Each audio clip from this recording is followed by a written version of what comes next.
think the big thing about being on a wait list is that you have to let the school know you're really interested. Because another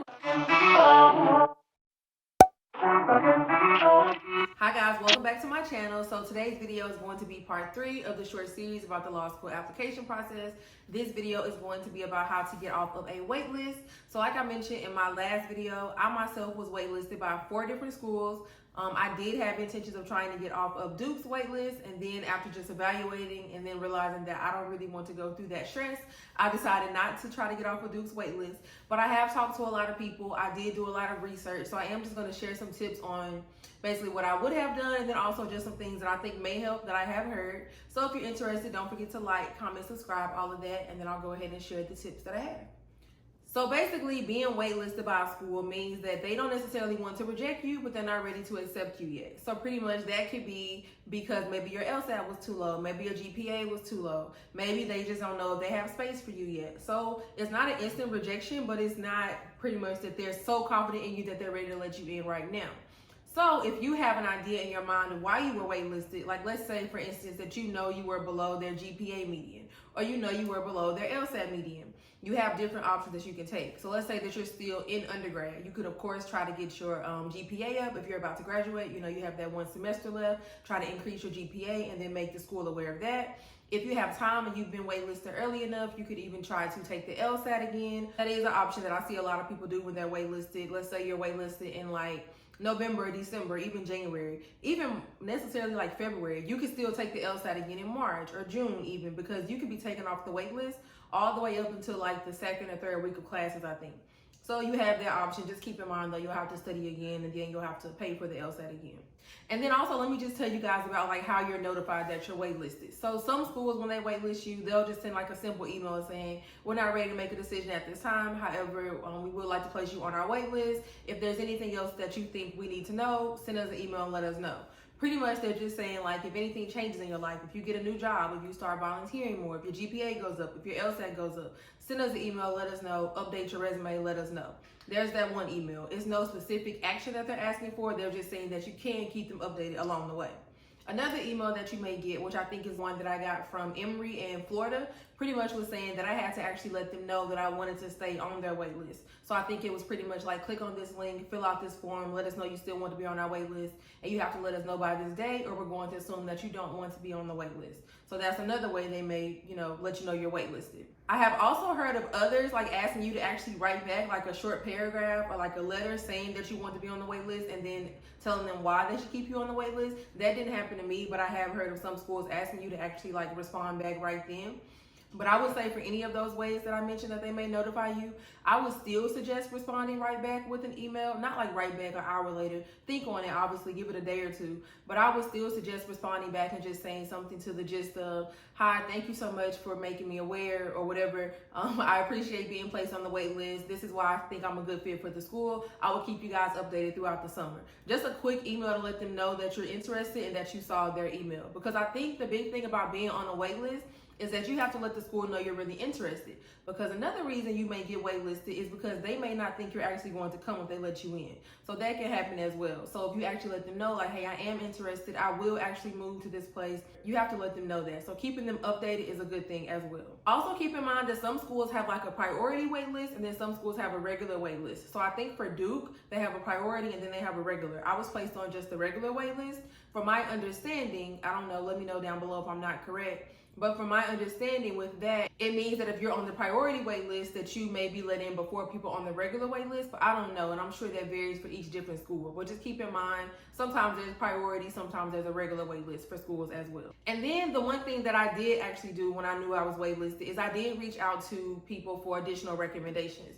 So what I would say about the letters of recommendation is that, like, let's say that when you send in your application, like me, for example, when I sent in my application, I had a letter from a current supervisor and then a previous supervisor that was an attorney. So I think for me, where my letters of recommendation were lacking was an academic recommendation. So I reached out to a previous professor and ask him to write me a letter of recommendation.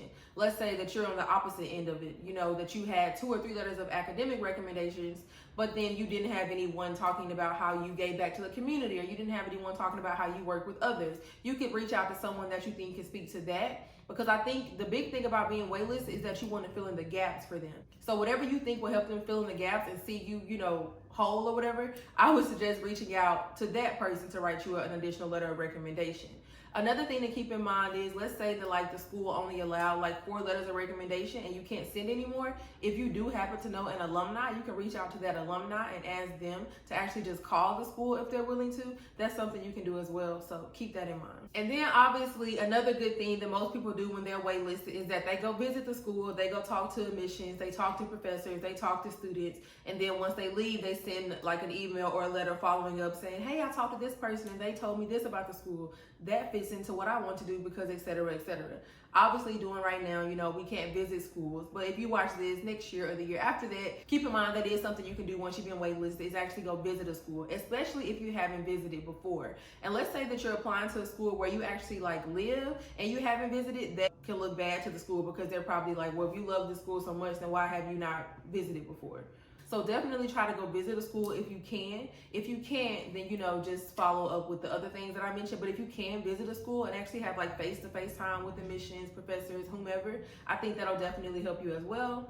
And then also that goes into the next tip that I have, is to write a letter of continued interest. So pretty much that's just telling them that you are still interested, like I was mentioning. The letter can talk about, same thing as like your YX, honestly. It can talk about how you feel like the school fits into what you want to do, how you feel like you can use your degree from them to give back to the community, to do all these great things. You can talk about things that you learned in your visit if you were able to go visit. You can talk about a professor that you really like that fits the goals that you have. You can talk about conversations you've had with students. You can talk about the campus. You can talk about how it fits into your future. I think a big thing is that schools just really want to know that you come. So I feel like if you tell them, honestly, this is the best school for me because my mom lives right down the street and therefore I will be able to stay with her, that's an honest statement that can help you. Don't just say just that, obviously, but you can add that into your letter of continued interest. And then, so let's say that once you send that first letter, let's talk about like timeline. So let's say that when they email you and tell you you've been waitlisted, you email back in like 2 days with just a short paragraph telling them how much you appreciate them letting you know or whatever.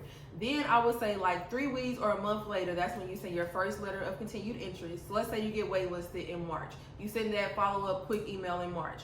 Then when April comes around, I would email them again. Then when May comes around, I would email them again. And then after their first seat deposit deadline has passed, I would start emailing them like every 2 weeks. But the big thing is, yeah, you want to email them to let them know you're still interested, but you also need to have something to talk about. So whether that's you volunteering more, whether that's you getting promoted at your new job, whether that's you getting a new job, whether that's you raising your LSAT, raising your GPA, whether that's you telling them that you talked to somebody else on the phone from the school and they let you know about a new program. You need to have something different to talk about in each email. But I would say that once it gets closer to the deposit, definitely start reaching out more frequently. Not every day, not every week, but I think every 2 weeks, every 3 weeks is okay. And like I said, keep in mind, you can be on the wait list at a school all the way up until like August. You could be sitting down in classes and then get a call from like Harvard or something. And then you would have to make a decision whether you're going to completely uproot from the school and the location that you're at now to go to the new school that's called you and said, hey, we're ready to take you off the wait list. So keep all that in mind too. Another thing to think about is that typically, and this may not be the case for everyone, typically when you're waitlisted, there may not be a lot of, financial aid or scholarships or grants left for you. So you also need to keep in mind, if, let's say that if you got into like Harvard or whatever your number one choice is, are you willing to go there no matter if they give you money or not? If you are, then staying on the wait list is fine. But if you know that you're expecting like a 50% or 2/3 scholarship, I don't think that's likely from getting off a wait list. But like I said, it can vary. Every situation is different. And then also keep in mind with the letters of interest, the letter should be shorter than 1 page. Like it should be short letters. You don't want to send them like 2 or 3 page letters when you're doing your letters of continued interest. But yeah, I think that's pretty much it, guys. I would just say be patient if you're on a wait list. Try to keep the schools updated if you're on a wait list, and then try to fill in the gaps for them so that they know why they should admit you. The more conversations you can have, the more knowledge you can gain about the school, the better you can make your resume look, the more chances you have of getting off the wait list. So that's pretty much it for this video, guys. My next video will be about apartment hunting and things like that. And then you'll have like a vlog for the next video, maybe. And then maybe the next video will be what I'm doing for the summer. I don't know. Either way, if you're interested in any of those videos, like, comment, subscribe, all of that. And I will see y'all in my next video. Bye, y'all.